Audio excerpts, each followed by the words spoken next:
क्या तुमने कभी सोचा है कि जिंदगी तुम्हें बार बार क्यों गिराती है, क्यों तुम्हें बार बार रुलाती है, क्यों तुम्हें बार बार हार दिखाती है? क्योंकि जिंदगी चाहती है कि तुम याद रखो कि सपनों की कीमत सस्ती नहीं होती।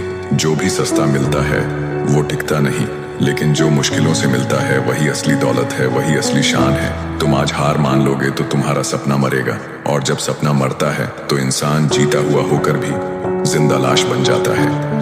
ये मत भूलो कि जब तुम अपने लाइफ के सबसे बुरे फेज में थे, तब तुम्हारे ही लोग तुम्हें ताने दे रहे थे, तुम्हारी हंसी उड़ा रहे थे, और उस वक्त तुमने अपने आप से वादा किया था कि एक दिन, हाँ एक दिन, मैं अपनी मेहनत से दुनिया को जवाब दूंगा।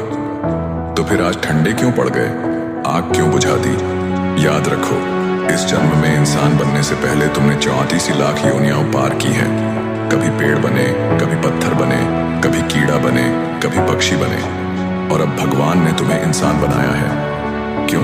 सिर्फ EMI भरने के लिए? सिर्फ 9 से 5 की नौकरी में फंसने के लिए?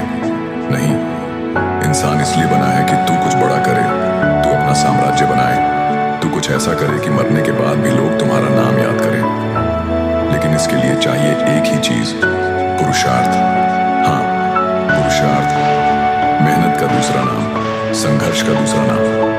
बिना पुरुषार्थ के न सपने पूरे होंगे, न ही शांति मिलेगी। तुम सोचते हो शॉर्टकट लेकर सफलता मिल जाएगी, लेकिन सच ये है कि शॉर्टकट से मिली चीज हमेशा शॉर्ट टर्म होती है। असली मजा तब है जब सालों की मेहनत के बाद मंजिल मिलती है। सोचो, अगर तुम्हें अभी से सब आसान मिल जाए तो क्या तुम संतुष्ट रहोगे? नहीं, क्योंकि इंसान को संतुष्टि तभी मिलती है जब उसने अपनी आखिरी सांस तक मेहनत की हो। इसलिए हार मानने का सवाल ही नहीं उठता। दुनिया को लगता है तुम नहीं कर पाओगे, अच्छा है, उन्हें हंसने दो, उन्हें शक करने दो। यही लोग कल तुम्हारी सफलता की तालियां बजाएंगे। यही लोग कल पूछेंगे, भाई ये सब कैसे किया? और तुम मुस्कुराओगे, क्योंकि तुम जानते हो कि तुम्हें इस मुकाम तक पहुंचाने वाली चीज न किस्मत थी, न पैसे थे, न कोई चमत्कार था, सिर्फ और सिर्फ तुम्हारी मेहनत थी। हर दिन खुद से एक सवाल पूछो, क्या मैं आज अपने सपनों के लिए पुरुषार्थ कर रहा हूं? अगर हां तो जीत पक्की है, अगर नहीं तो आज ही शुरुआत करो। फर्क नहीं पड़ता 2 साल लगते हैं, 5 साल लगते हैं या 10 साल। फर्क सिर्फ इस बात से पड़ता है कि तुमने शुरुआत की या नहीं। इतिहास गवाह है कि जो लोग मजाक का पात्र बने वही लोग बाद में महान बने। कलाम साहब को देखो, द्रौपदी का अपमान देखो, अर्जुन का तिरस्कार देखो। सबने अपमान झेला, लेकिन अपमान को अपनी ताकत बनाया।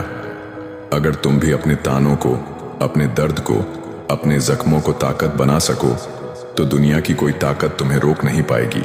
याद रखो, तुम्हें सिर्फ खुद को प्रूव करना है, न माँ बाप के तानों के लिए, न समाज की नजरों के लिए। तुम्हें प्रूव करना है अपने उस वादे के लिए जो तुमने सबसे बुरे दौर में खुद से किया था।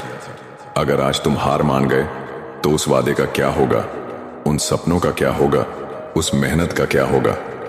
तो सिर झुकाओ मत, सिर ऊपर करो और बोलो, मैं कर्म करूंगा, मैं पुरुषार्थ करूंगा। चाहे जितना समय लगे, चाहे कितनी बार गिरना पड़े, लेकिन मैं उठूंगा और अपना साम्राज्य बनाऊंगा। यही है इंसान का धर्म, यही है इंसान का कर्म, और यही है इंसान की जीत।